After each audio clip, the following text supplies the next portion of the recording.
லைஃப்ல ஒரு விஷயம் நம்மள விட்டு போயிடுச்சு, இனிமே அது கிடைக்கவே போறது இல்லைன்னு நினைச்சிட்டு இருக்கும் போது கடவுள் அந்த விஷயத்த மறுபடியும் நம்ம கையில கொடுத்தா எவ்வளவு சந்தோஷமா இருக்கும்.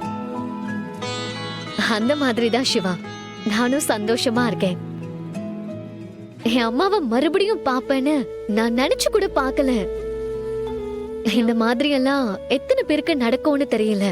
அந்த விதத்துல நான் ரொம்ப லக்கி தானே. இப்போ என் வாழ்க்கையில எல்லாமே ஃபுல்ஃபில் ஆன மாதிரி இருக்கு சிவா. எனக்குன்னு என் அம்மா இருக்காங்க. இனிமே அவங்க தான் என் உலகம். வேற எதையுமே நான் எதிர்பார்க்கவே இல்லை. எனக்கு இந்த சந்தோஷம் போதும் சிவா. ஆமா, உண்மையிலேயே நீ லக்கிதான்.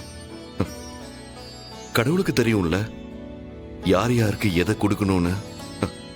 எல்லாருக்கும் நினைச்சதெல்லாம் கிடைச்சிருமா என்ன? இன்றே டவுன்லோட் செய்து உங்கள் ஃபேவரட் ஷோக்களை என்ஜாய் பண்ணுங்க.